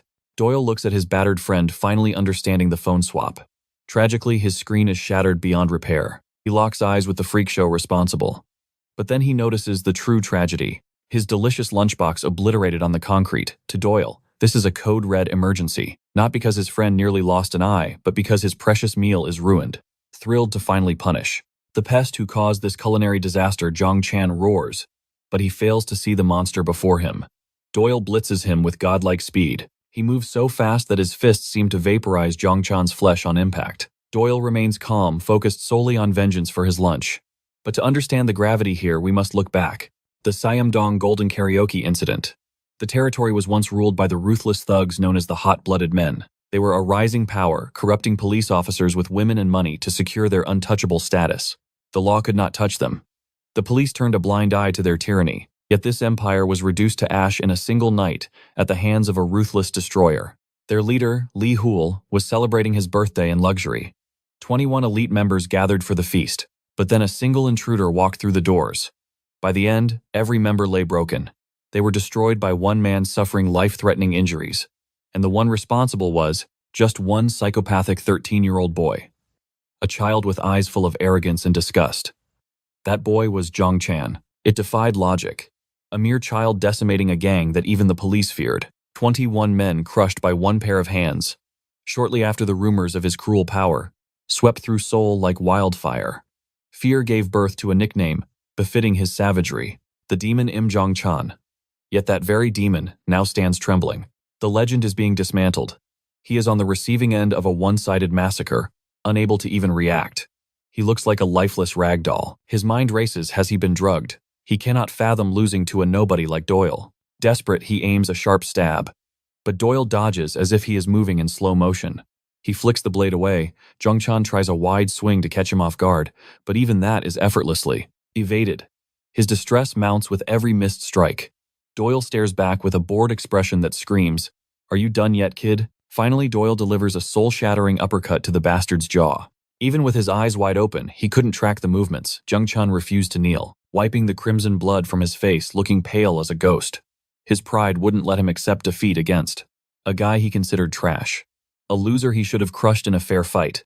But Doyle's previous strikes had already done a number on his ribs.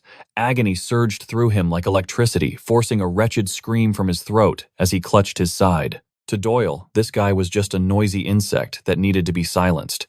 He was simply returning the favor, mirroring the exact cruelty Zhang Chan had shown to others. Doyle's voice was cold as ice. It wasn't his fault. Zhang Chan was pathetic. It was a simple reality his opponent couldn't swallow. The reason was clear. Zhang Chan had never faced a real predator, never received the beating required to learn humility. Consider this class in session, and Doyle was the strict instructor, ready to discipline a rebellious student. Terror gripped Zhang Chan's heart, yet he foolishly charged in with blind rage. Doyle weaved through the punch, with his signature phantom-like speed baiting the kick. He slipped to the right, flowing around the attack like water. Then came the counter, a single left hook launched, visible yet unavoidable. Zhang Chan saw it coming from a mile away, but his body was too slow to react. He flew back like a rag doll, eating the extreme recoil of the impact. The blonde delinquent began questioning his very existence. It was like staring down the barrel of a gun. Even if you know the bullet is coming, you can't dodge the trigger pull. Doyle battered him with godlike velocity, dismantling his defenses until he could barely stay upright. Doyle paused for a split second, offering a chilling compliment. At least his opponent was durable enough to serve as a proper stress test. Zhang Chan had been a good sandbag, so far. But looking at him now, the condition was critical. He was like a wounded dog that needed to be put out of its misery to end the suffering. Of course, for Doyle, this dominance was pure euphoria. Meanwhile, Gook clutched his head in pure disbelief. All this devastation over a stolen lunchbox. Even Donggu stood frozen, silenced by the sheer violence. Doyle beckoned the broken fighter closer, asking a terrifying question. Which bone should I snap next? He would graciously let Zhang Chan pick the spot. Seeing him stand in stunned silence, Doyle's eyes sharpened, unleashing a killing intent so heavy it made Zhang Chan tremble uncontrollably. The bully couldn't even meet his gaze. Since he refused to make a choice, Doyle decided to take the initiative. It would be amusing to shatter that jaw completely. The atmosphere shifted just like before. The trigger was pulled, and fate was sealed. There was nothing Zhang Chan could do to stop the inevitable. Doyle's fist connected with the force of a wrecking ball. The sensation felt like it vaporized Jung Chan's head from his shoulders. The delinquent crumbled to his knees, howling in agony. Despite his own ruthless reputation, he had never encountered a demon, quite like Doyle. In that split second of eye contact, he saw a monster lurking in Doyle's shadow. This wasn't a human opponent. It was the living embodiment of combat perfection. The yapping finally ceased as Doyle slammed a final kick into his face, obliterating the rest of his jawbone. It wasn't a fight anymore. It was a one-sided massacre. While Doyle beat the consciousness out of Jungchun, the dean calmly sipped coffee at the hospital with his wife. The man who stabbed him was currently getting the soul beaten out of his body. By the time Doyle was finished, he stood panting over the wreckage. With their top dog defeated, the fat lackey nearly wet himself paralyzed by Doyle's predatory glare. The scene shifted to the Tiger Crew's hideout, a graveyard of defeated men. Amidst the carnage, one man casually enjoyed his noodles. This was Jail. He had met the Tiger Crew's boss, and displeased with the negotiations, he decided to sever their precious tendons for entertainment. Knowing these, snakes might bite back. He tortured their leader, digging chopsticks into open wounds to ensure submission. He gave a simple ultimatum, 2 days to clean up the mess in Busan and merge with his gang. With absolutely no leverage left, the broken leader nodded frantically. Jae-il stared him down, demanding total conviction.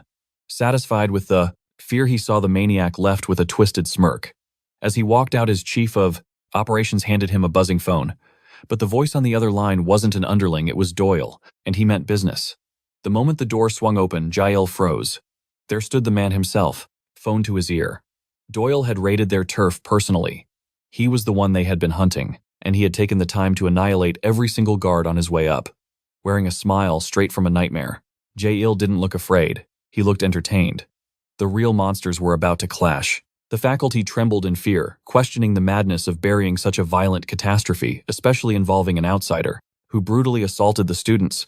This is a scandal that could shatter the news cycle and endanger every child here. But the corrupt principal scoffed, shifting the blame entirely onto the parents for discarding their offspring in this hellhole. I Love You Young High isn't a place of learning.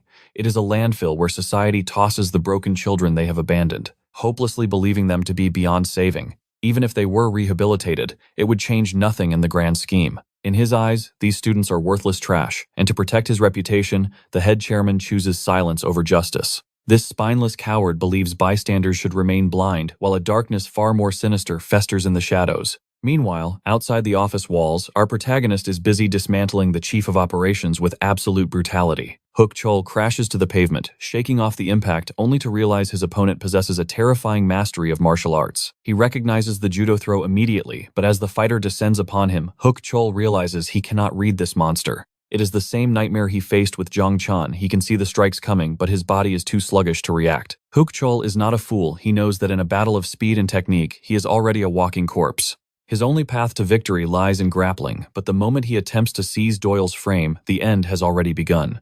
Surrendering to blind rage, Hook Chol lunges forward, his massive hand grasping at empty air as his target vanishes. He swings again, desperate to crush him, but Doyle flows like water, retreating effortlessly before launching a surprise counter. Doyle ducks under the guard, slamming devastating kicks into his face, and gut sending the giant staggering backward. To ensure the threat is neutralized, he drives a merciless fist into Hook Chol's skull, staring him down with eyes devoid of emotion. Flashback to moments prior, Doyle carried the battered body of Donggu, who realized the scar on his nose was now permanent. A cruel reminder of his weakness. Every time he faces a mirror, a mark of shame that will never fade away. Doyle finds his whining annoying, but for Donggu, this is his reality. He has been a punching bag for too long, helplessly watching his own destruction and lamenting the unfairness of a world that leaves him scarred and broken. Back in the heat of battle, Hook Chol tries to recover, but Doyle shatters his defense with a bone-crushing knee to the jaw. Facing such a methodical execution, Hook Chol cannot fathom the darkness in Doyle's mind as the attacks cease to hold back. Every strike carries killing intent, as if Doyle aims to extinguish his very soul, forcing Hook Chol to recall his origins. He was once hailed as a prodigy, a special talent chosen by Gil himself to stand at the summit of their hierarchy. He was the right-hand man, the unshakable pillar, until he crossed paths with this demon named Doyle. Desperation takes over and he throws a final hopeless jab, but our boy dances around it with humiliating ease. The frustration boils Hook Chol's blood as he becomes the aggressor, launching a flurry of attacks that hit nothing but air. He attempts to use feints, hoping to confuse the predator, planning to trap Doyle in a crushing bear hug. He believes that once he secures the grip, certain death awaits Doyle with a slam that will shatter the earth. But that is merely the delusion of a desperate man, because Doyle anchors his weight, stopping the throw with impossible strength. The signature move Hook Chol staked his life on fails spectacularly, as Doyle utilizes a center of gravity shift, forcing him to hold his ground, a high-level technique known only to the true masters of combat, leaving Hook Chol paralyzed. And now to return the favor, Doyle executes a magnificent suplex, slamming the giant's spine into the unforgiving concrete. A whirlwind of agony consumes him, bested at his own game.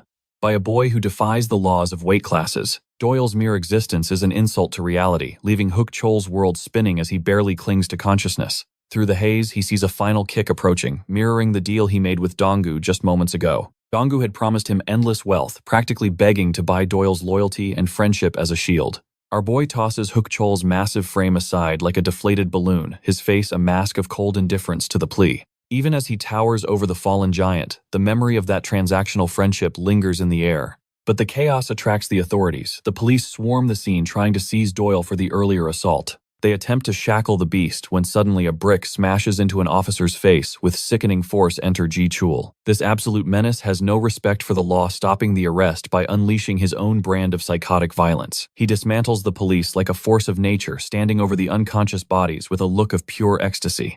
Having obtained everything he ever desired through bloodshed, the gang leader proves that violence is the only law that matters, to be interrupted by pests when he is only looking for a little entertainment. The gang leader, however, persists, proposing an alliance, arguing he could help awaken our protagonist's dormant potential. Furthermore, the gang would offer their absolute loyalty. He drops the name of the Okita group from the Japanese underworld, knowing that violence is the ultimate currency. But Doyle extends zero interest in this boring offer. He explodes into motion instantly. His fist looks ready to atomize Ga Chol's skull with a single devastating blow. Doyle drops a truth bomb. He personally slaughtered that Yakuza boss.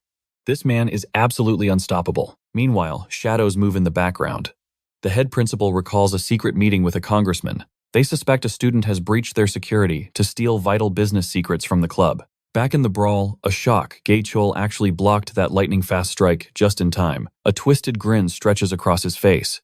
He realizes Doyle has no intention of negotiating. Doyle spits insults, calling him a broken record, chirping the same nonsense to the wrong person. And now we descend into the abyss. A lore drop, revealing a psyche more fractured than we ever imagined. Young Ga Chol realized that taking a life was not evil. It was simply the natural order of things. Like the infamous killer Bundy, who argued he merely adjusted the schedule of his victim's demise. Bundy murdered 30 women. But this monster, he poured boiling water on an infant. He was a child consumed by darkness, turning a fleeting phase into a horrific lifestyle. To him, murder was an art form. When probed about why he tried to end his own brother, he answered with chilling indifference. The baby's senseless whining was simply annoying. Despite his warnings, the infant would not silence itself. Therefore, the child deserved the pain. However, unlike the predators he admired, he faced punishment for his sins. He realized the unfairness of the world. Some monsters walked free, untouched by karma. Take Sakasi, the attack dog of the Okita group, suspected of butchering 7 rivals. Yet the law never touched him. Young Ga Chol watched the powerful escape judgment time and again. It was then he forged his life's ambition to amass enough power to stand above the law, to become a being who could never be punished, no matter the sin.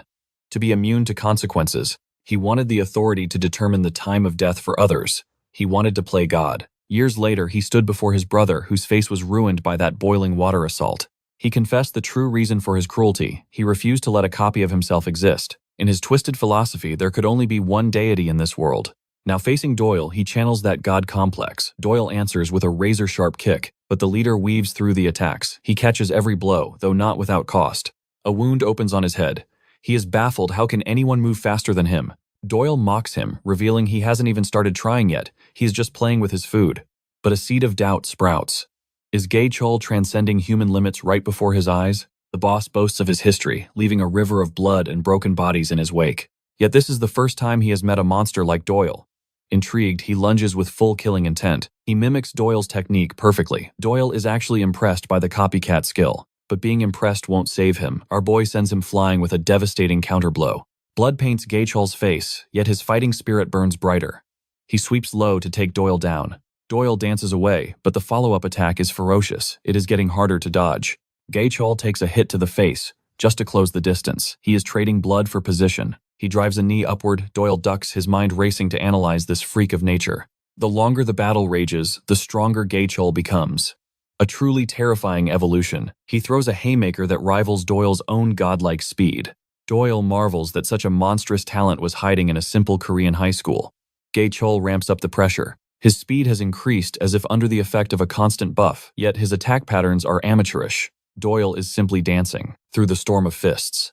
He knows the enemy is baiting him, hiding a lethal strike beneath these weak jabs. But our MC calls it a pathetic parlor trick. Suddenly Jay launches a thunderous left hook. It catches Doyle off guard the impact, sending him skidding backward. This small victory inflates Jay's ego, and he roars that he is an unstoppable apex predator destined to rule over the weak. Okay, pause. We know this manhwa loves a dramatic twist, because that attack just now, it looks like Doyle absorbed it on purpose. He casually insults Jay's monologuing, humbling the bastard by pointing out that, while he might have some skill, he is nothing more than a domestic dog barking at a tiger. Hearing these venomous words, the villain's aura explodes with rage. But in that split second, a sharp agony spikes through the right side of his face. He can't even process the pain. He didn't see a thing. He didn't even sense the movement. Doyle stands there like an avatar of death, a terrifying calamity who has descended to punish the arrogant. Drowning in the abyss of fear, Jay realizes he is facing the executioner. This is the fate of all who prey on the weak. His body is systematically dismantled by Doyle's overwhelming power. Meanwhile, Jungkook, the second-ranked fighter of the 12 nations, arrives to investigate the silence. He remarks that messing with Sokong is a one-way ticket to disaster. But what he finds freezes the blood in his veins. To their horror, they discover corrupt officers scattered like trash, and beyond them, Doyle towers over their boss, whose body has been broken beyond recognition. Jungkook is speechless, his mind unable to accept this brutality. Doyle shifts his gaze, staring into his soul with eyes cold as ice. Even among the 12 nations, the leader Ju Ha-young would be shaken by this. Jungkook is horrified. The Tiger Crew has been erased from existence. And looking at Jay's state, it is safe to assume he has suffered permanent martial arts disability. Their leader Ha-young was the one who held back the beast, reducing Jay into this quivering pile of slime. Jungkook questions if letting a monster like Doyle roam free is wise. But Ha-young, ever the strategist, argues that they must not wake the dragon without a plan. The scene cuts to a dark room where Park Chun-sik, a corrupt detective, is sweating bullets. A mysterious app has hacked his life. They know every dirty secret, every dirty bribe he accepted to look the other way. The evidence is all there, attached like a digital death note. The shadow threatening him demands he investigate a specific list, or his life ends today. Back with the gang, Ha-young realizes that Doyle is a force of nature. No matter what they do, if he keeps hunting gangs, their paths are destined to cross in violence. On a lighter note, victory lap time, Mina is celebrating the day they crowned Doyle as their king. Reports of him conquering Southern Seoul are spreading like wildfire. Criminals are being hunted. No longer will thugs breathe easy in this city. Mina worries they are being redundant, handing out paper flyers in the digital age. But honestly, who checks the social media feed of the anime club nerds? The bullies are whining about being unemployed, which is music to my ears. Doyle, however, is done with the noise and plugs his ears. On the walk home, Donggu reveals he left a tribute of cash in Doyle's locker. Since the monster transfer student arrived, the school has become a sanctuary. It is finally happening. The high school is no longer a war zone. He never anticipated that Doyle would single-handedly annihilate the entire Ilyong High faction. Bro even sent a photo of Jay laid out on the pavement. Donggu asks if it's Photoshop, but Doyle smirks, claiming that editing a photo would have been harder work than beating the guy up. Donggu is fanboying hard, admiring Doyle's god-tier strength. He promises not to be a burden and begs for a favor. He wants to learn martial arts from the best A. Request that leaves Doyle looking completely confused. But even with the Ilyong gang destroyed, the hierarchy remains. There are still wolves in the forest. Meet Sokdong of Sokdong High. The rank 5 delinquent is casually enjoying a chat, laughing at rumors of a single kid defeating the 12 nations. He knows the monstrous power of Jeol and refuses to believe he lost to a nobody. To prove his cruelty, they are torturing a student named Dongguk, asking for his opinion before slamming him into the dirt. Sokdong isn't done playing. He orders the victim to play fetch. Dongguk collects his shattered pride and grabs the ball, returning it to his tormentor. He is told to go back to his shameful spot, made to feel like absolute trash. The delinquents continue their verbal assault, cursing his lineage and calling him a bastard born by mistake. The boy goes silent, his spirit broken. This silence annoys the bully. So, the fat tyrant chucks the Baseball with full force right at his face. Dongguk ducks just in time, but the ball sails past him and heads straight for Doyle. He catches the projectile with godlike reflexes. They never expected this level of skill. But the true tragedy isn't the fight. It is Doyle losing a precious piece of pork to block their attack. The delinquents question who they are messing with, but our boy replies not with words, but with fists. He shatters the fatty's fangs in a single blow. The group's only female calls Doyle insane, all while he calmly hands his lunchbox to Donggu. Suddenly fear turns to attraction. She realizes this man is dangerously handsome. He is making the ladies swoon wherever he walks. Sock's minions rush forward like lambs to the slaughter, wondering if this Simon High student has a death wish for declaring war on them. In response, Doyle draws his weapon. Cold steel points directly at the bald thug's forehead, and he pulls the trigger. The target drops. The scumbags are frozen in shock. They cannot comprehend that he just used a literal firearm in Korea. The blonde goon gets swept off his feet with a lethal kick, and Doyle instantly locks his head in a vice grip, slamming his face into the wall. To add insult to injury, he unloads the rubber bullets directly into this guy's rear end. It is the most disrespectful beatdown of the century. Honestly, I would just emigrate after taking an L like that. Doyle continues his stroll, facing two more NPC-looking mobs, declaring he is ready to solo them all at once for being annoying. You can already guess the outcome. Anyway, by the time the dust settles, the girl is completely love-struck. Sok, however, finds the balls to stand up against him, despite his shattered teeth. He asks if Doyle is a hitman from Il-young sent to wipe them out. Doyle shows no mercy to the clown who roars that his mission was to catch Joel. It is hilarious because Doyle gives him a look that says, "Know your place." Sok stupidly rushes to attack the very monster who broke his grill just moments ago. Doyle warns him to watch his feet, but it is a tactical feint. He pulls the gun to his face. One headshot is all it takes to send the clown flying. Their next target is Sok Dong-hai as Doyle towers over the defeated delinquent who cannot understand the reason for this violence. Our man utters one word, pork, and then he pulls the trigger, kickstarting the purge of Sok Dong-hai. 2 whole months pass after that incident. The seasons change, and Jingu has quickly transitioned into our boy's #1 fan. Doyle scolds him to have some dignity as a 20-year-old man. Jingu has volunteered to be Doyle's right-hand shadowing him like a lost puppy. Jingu argues that in this world the strong are always the big brothers, and for the longest time he revered Joel as the peak. But now he has learned there is a mountain even higher than the likes of Joel, and that is Doyle. Our MC ignores him lost in thought. He recalls having Zhangchun arrested, but strangely, Jingu escaped punishment. It turns out Jingu only got a warning because he wouldn't snitch. All this muscle brain cared about was his protein intake and gym routine, leaving the police completely baffled. Jingu begs to be accepted as a retainer, vowing to serve him for life. Doyle is getting annoyed, so he just accepts it. Meanwhile, the flirtatious Mina tries to show off her curves, but our boy is too much of a sigma to even look at her. Mina fishes for a compliment, but when Jingu offers to help, she calls him a pervert. Doyle is starting to consider eliminating these clowns and fleeing the country, just to get some peace. As for Donggu, he is currently in hell. The poor guy doesn't know if he is being pranked or trained, but he asked for it. He is forced to push his physical body to the limit, specifically his legs, even though Doyle hasn't taught him a single martial art yet. Our boy doesn't care about whining. He handles business his own way. Later, Doyle demands 6 million won for the destruction of Songhai. The performance bonus is astronomical even, though it should be cheaper. Doyle argues that defeating Sok Dong-hai is a boss-level raid compared to the trash mob he just annihilated. He has done his intel, but Doyle breaks the fourth wall, arguing that enemies appearing later in the story are always stronger. It is a fundamental law of fiction. And when working with Donggu as a burden, the difficulty spikes. Doyle agreed to train him to death's door so that Donggu could earn his keep. Now is the time to prove his worth. He wants Donggu to defeat Park Kang-wook as his first major boss battle. Right now, the apex predator of that school is Kang-wook since the other bullies fled in terror. He wants Donggu to conquer Kang-wook and claim the Simon territory. Donggu doesn't understand the logic since Doyle is already the king. But our boy argues his caliber is world-class. He is not limited to a tiny high school map. Donggu imagines himself as the new boss ruling the school. Doyle tells him that if he conquers this zone, they can collectively demolish the rival school within a single week. Back in class, whispers spread like wildfire through the hallways. A storm was brewing among the student body. As the transfer student ignited a dormant fire within Donggu, the coward of the past was gone. The destination was the auditorium, a modern-day coliseum where the entire school swarmed to witness the spectacle. Tension crackled in the air.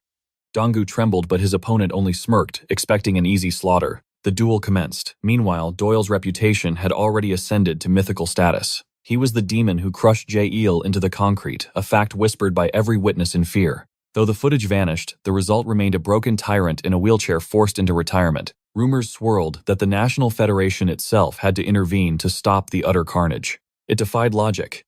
How could the weaklings of Simon High bring a psychopath to his knees? Elsewhere, the underworld was shifting. Traitors to the 12 nations prepared to face judgment. A hulking beast of a man arrived to exterminate the rats. He stood before Sangik's rebellious crew. The command to attack was given, but the difference in power was absolute. They fell like puppets with cut strings. He seized a thug and delivered a knee strike that shattered more than just pride. Mercy was not an option. He moved like a tank, crushing the vermin until only the leader remained. Sangik gripped a hammer, trembling in the shadow of death, and swung in a desperate bid for survival. But violence was met with devastation. The sickening sound of impact echoed as the traitor was obliterated. This was Jang Chun-sik, the second strongest, and he swore to crush Doyle with his own bare hands. Back at the school, the air was thick with anticipation. Doyle watched from the sidelines, calm as a still lake. Donggu was being pummeled. The underdog crumbled under the assault, seemingly out of the fight. Yet miraculously, he found the strength to rise. A collective gasp swept through the audience. He had taken a hit meant to end a career, a blow delivered with full killing intent. And still, Donggu stood tall. His resilience defied biology, sparking fear in his attacker's heart. Wiping crimson from his lip, the boy who was once prey now stood with the posture of a warrior. His opponent felt a chill down his spine. He launched another assault to finish this nightmare. The hook connected, shaking Donggu's equilibrium, but pain was an old friend to him now. Donggu retaliated. His punch was amateur, clumsy, but fueled by raw spirit, inviting a brutal counter. A knee drove into his gut, knocking the wind out of him. His opponent cursed the stubborn weakling. Another thunderous strike to the face. Donggu was sent skidding across the gym floor like a rag doll. Watching the brutality, his friend recalled a memory, a conversation under the setting sun. Donggu had spoken of his training, a hellish regimen under the strongest fighter he knew. He wanted to stand on his own 2 feet, to stop hiding behind Doyle's monstrous shadow. But perhaps relying on a monster was necessary, for they were just commoners in a world of beasts. Snapping back to reality, blood pooled on the linoleum. Was Donggu insane to continue? The students questioned reality. Was this truly the timid boy they had mocked for years? He was a zombie that refused to stay dead, rising again and again from the abyss of defeat. He raised his fists. His form was sloppy, but his presence unleashed a psychological storm. He possessed the burning gaze of a predator, ready to tear through any wall in his path. Flashbacks haunted his opponent. This was the same terrifying pressure he felt from Young-chan. Without Doyle, this kid should be trash, yet he radiated that same indomitable aura. It must be a bluff. A desperate acting performance to hide his fear. Or so he told himself. Resolved to end the farce, he charged forward with blinding speed, aiming for a knockout. Velocity met flesh. A heavy fist collided with Donggu, who tried to counter but was too slow. The impact was sickening. Donggu absorbed a kick to the face that would fell an ox. He went airborne, crashing down once more, sparking panic among his classmates. Yet amidst the chaos, Doyle remained unfazed. His expression held a secret the others missed. The outcome of the duel seemed decided. Donggu's head met the concrete again and again, a brutal reminder of his reality. He was crushed into the dirt. His opponent roared like a beast, cursing the very air Donggu breathed, demanding he stay buried. Deprived of all strength, the bully glared down at Donggu's broken form, treating him like a stubborn pest that simply refused to die. Know your place, trash. The battle appeared to be over. Kang-wook turned his back aggressively, shoving aside anyone who dared approach. But in the silence of his mind, Donggu recalled his vow to his mentor. He accepted their difference. Doyle was a natural-born monster, and Donggu would never be like him. But he didn't need to be a monster to win. Suddenly, a feral roar shook the gymnasium walls. "Where do you think you're going?" Donggu's voice cracked through the air. The fight wasn't finished yet. Kang-wook froze dead in his tracks. It was as if time itself had stopped, a chill running down his spine. Slowly, he turned around. His face twisted into a mask of pure disbelief. He looked at Donggu as if staring at a ghost rising from the grave. Rage boiled in his veins. With a snarl, he charged, "Die, you zombie." A full-force jab exploded against Donggu's face. It was a strike meant to shatter the soul, a blow that would rob any normal man of the will to stand. Yet amidst the agony, Donggu smiled. Instead of despair, a chilling grin spread across his bloodied lips. Kang Wook's mind raced had the kid lost his sanity. The connection was solid, the pain was real. So why wasn't he falling? Suddenly Donggu snapped back. He launched a sharp counteroffensive. Panic flickered in Kang Wook's eyes as he was forced to evade. The scene shifts back to the dojo. Donggu had asked the impossible question, how do I defeat a beast like Kang Wook? Doyle's answer was simple yet absolute. He didn't promise a miracle, he promised inevitable victory. You will win simply because you must, and now. That prophecy was manifesting in real time. Even as Kang Wook buried a heavy blow into his gut, Donggu didn't flinch. His expression was savage, unrecognizable. The boy had evolved. Kang Wook couldn't comprehend it. How could a punching bag hit back like this? Doyle's logic had been flawless. Most street fights end in 3 minutes. Anything beyond that belongs to the domain of the spirit. Since there was no massive weight class difference, the victor would be decided by sheer willpower. This was the hell Donggu had survived for. While Kang Wook relied on explosive anger, Donggu had been forging an iron spirit. The bully never saw it coming. He didn't expect a war of attrition. But Donggu knew the truth. As the clock ticked past the 3-minute mark, his chances of victory skyrocketed. Bam! The first clean hit landed. Donggu finally smashed through the defense. A powerful jab rocked Kang Wook to his core, causing him to stagger. Exhaustion finally clawed at the bully's legs. His temper tantrum had cost him everything. Wasted energy left him sluggish and vulnerable. His speed plummeted. Donggu seized the opening. A devastating knee smashed into his face. The king was brought down to his knees. Now the predator became the prey. Donggu unleashed a torrent of fists, treating Kang Wook's body like a motionless sandbag, impact after impact. He channeled every ounce of training into a final blow. A thunderous uppercut snapped Kang Wook's chin back. It looked like a decisive win. Months of blood and sweat paying off. But the heavens weren't done yet. The battle wasn't over. Kang Wook fired a desperate heavy haymaker. It caught Donggu completely off guard. But recall Doyle's master plan. Combine indomitable willpower with physical devastation. The brawl descended into chaos. Kang Wook went heavy on the offense. But now they stood on equal ground. Donggu returned every single strike. Flesh collided with flesh. A symphony of violence. Each hit jolted their bodies, shockwaves of pain rippling through them. In the heat of combat, Doyle's final lesson echoed. A universal truth for the weak seeking strength. When your body begs to quit, when you feel most vulnerable, make your soul scream for one last attempt. Just one more time. Donggu engraved those words into his very bones. He charged forward, fueled by memory. Every beating he ever took played in his mind. Every time Kang Wook humiliated him. Every moment the goons laughed at his pain. He didn't bury the trauma. He turned it into ammunition, a reason to obliterate the trash standing before him. New flames of determination ignited in Donggu's eyes. A burning will that refused to be extinguished. He commanded his broken body to move. His friend watched in awe, realizing the truth. Donggu had accepted his path. He was fine just being himself, a survivor. The crowd watched with bated breath. Doyle stood silently, dominating the room with his presence, unfazed. Knowing the result was inevitable, Donggu summoned power beyond his limits, an apocalyptic uppercut, pouring everything he had into one point. At last, silence fell. The war was won. Kang Wook lay defeated on the cold floor while Donggu remained standing, a titan among men. His friends rushed in tears and cheers erupting, embracing the victor with pure love. Donggu was no longer the pathetic underdog. The hierarchy had shattered. He was the new king of the high school. Meanwhile, across the world in the Russian branch, deep within the shadows of the Blackhead organization, a secretary transmits vital data via encrypted channels. But now our focus shifts back to school grounds. Doyle is casually chatting through wireless comms, leaving Donggu completely baffled. He cannot fathom who Doyle is speaking to or where their path leads. Our poor MC is overwhelmed, a nervous wreck, pestering the stoic fighter with endless questions. But Doyle ignores the noise. He has a vow to keep total annihilation of the Sogdong gang within a single week. His hunt begins now. Inside, a low-life delinquent torments a helpless student, just another day in this lawless jungle. Their cruel fun is interrupted by unwanted guests.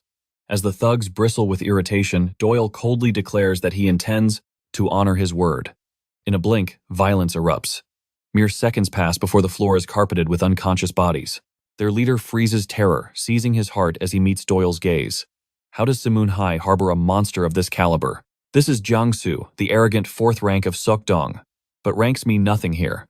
Doyle ruthlessly dismantles him and his crew with his unpredictable combat style, turning the very room into a weapon. Now, Jiangsu lies trembling in the dust where he is, faced with a nightmarish ultimatum. It is a choice between life and oblivion. With the pressure crushing down, Doyle commands him to listen well. First, he demands the truth about the illegal gambling ring. These vultures operate targeting innocent youth. Doyle orders this fool to hand over all evidence and reveal the role of Jiangsu's men in their new application. The gangster is baffled. How does an outsider possess such intimate knowledge? Second, Doyle issues a decree for their supreme leader Wang Kuwi. It is a deadline, to meet at Simonhai and surrender before it is too late. He points to Donggu, declaring him the true shadow boss of the school, demanding that Kuwi kneel before him. Only total submission will prevent further bloodshed. Jiangsu cannot believe his ears. This scrawny, trembling nerd is the overlord. The weakling, looking like he might faint, is the boss. A terrifying thought strikes him. If the subordinate is this strong, the boss must be a god. The irony is rich, as Donggu frantically stops Doyle to confirm the insanity he just heard. Doyle thinks the plan is flawless, but he underestimates the beast they are poking. He does not know the kind of demon Wang Kuwi truly is. To summon him is not a challenge. It is a suicide note signed in blood. Donggu panics about a full-scale gang war, but Doyle sees only a simple equation: Simun versus Sokdong. Until now, every enemy defeated has only spawned another like Hydra heads popping from the void. Doyle is weary of this endless grind. He refuses to play their game. Instead, he seeks to decapitate the Sokdong gang in a single cataclysmic clash. Donggu is petrified, screaming about the army of thugs they will have to face alone in Sokdong territory. He is losing his mind, but Doyle is too focused on the endgame to care about the minor details. He turns to Jiangsu, drilling the order into him: bring the king to the slaughter. Even Jiangsu lets out a nervous chuckle at the absurdity. Men usually flee to the ends of the earth to avoid Kuwi acting as if their lives depend on. Yet this madman invites the devil to his doorstep. It is no wonder Jiangsu looks at him like he is insane. The scene shifts to a grim warehouse in Gimcheon. A man loses control of his bladder, paralyzed by what stands before him. A human weapon is tearing through the ranks with godlike speed, a phantom of death with unmatched velocity. A thug attempts to flee, but his fate is sealed. His life is extinguished before he can even scream. This psychopath grins with pure ecstasy. Back in the present, Jiangsu shudders. Doyle wants to summon this Time's beast, a boss known to be violently unstable. That monster decimates entire armies single-handedly without even breaking a sweat. Unfortunately, Kuwi is currently concluding some bloody business, making him difficult to locate. But Jiangsu vows to signal Doyle the moment the king returns to Seoul. However, here lies the twist. The psycho we just witnessed, the one slaughtering squads for sport, is not times Wang Kuwi. In fact, even that killer freezes in terror when the true boss's fist flies toward his face. A single strike launches him through the air, shattering his teeth on impact. Even though we expected a ragged madman, the real Wang Kuwi stands revealed. He is immaculate, draped in a sharp suit with a terrifyingly serious aura. Meanwhile, in Seoul, Jae-il sits broken in a wheelchair, his future stolen forever. He receives a surprise visitor to his cell. As always, Doyle's legend is spreading like wildfire thanks to the challenge posters. Chunsik, a high-ranking officer, hears of Doyle crushing the Sokdong crews. But the intel carries a fatal error. He learns the real boss is actually Donggu, and Doyle is merely his loyal dog. Jiangsu reports the humiliation, explaining how these intruders barged in unannounced and issued their arrogant ultimatum.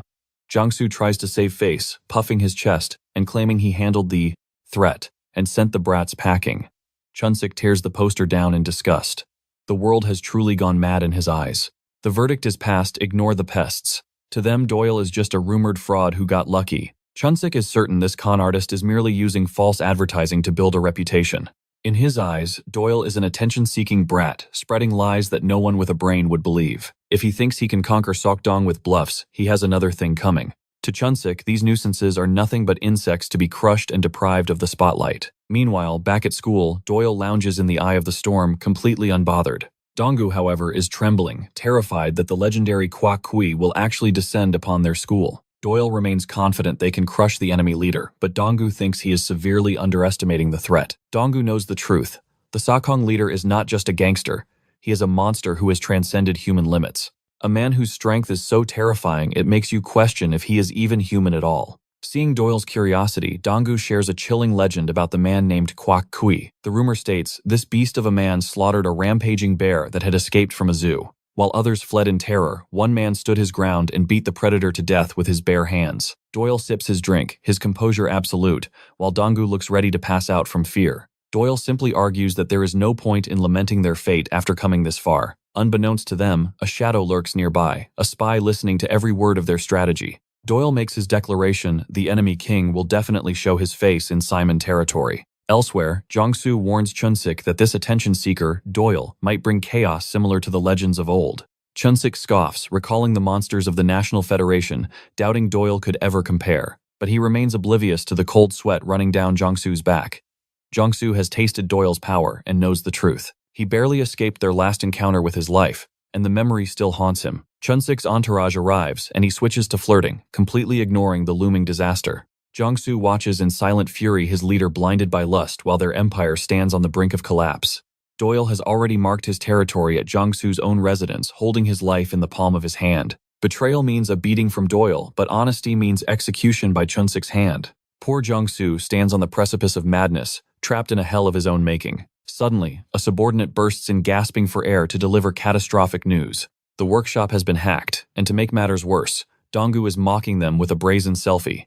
The disrespect is palpable as the enemy clowns on their security breach for the world to see. A summons arrives from the top, mobilized to Simon immediately. The war has begun. Chun-sik's rage boils over at the mention of Donggu, crushing the phone in his grip like an insect. The scene shifts to Doyle, radiating the overwhelming aura of a true apex predator. He freezes mid-step, sensing a presence in the shadows, and launches a projectile without hesitation. Back at the hideout, Chun-sik screams for clarity, his confusion turning into pure wrath. But fate interrupts with violence. The door explodes inward. Wang Kwak has returned. The room plunges into silence as every head bows. The mere presence of the boss commands absolute submission. Chun-sik trembles like a beaten dog, his arrogance evaporating before this behemoth of a man. Kwak cares not for pleasantries. He demands the location of Simon, immediately downing liquor like water. When Chun-sik hesitates in confusion, Kwak shatters the bottle against the wall, signaling his thinning patience.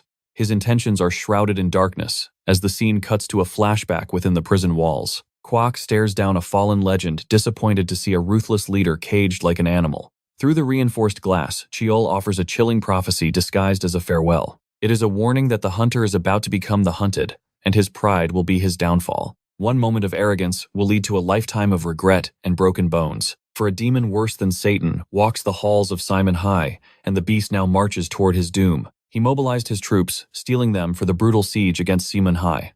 Doyle, with his signature American swagger, voiced a dangerous suspicion. Was this blonde fighter the spy lurking in his shadow all along? In a shocking twist, Doyle was revealed to be his former captain. The ghosts of his old team were surfacing.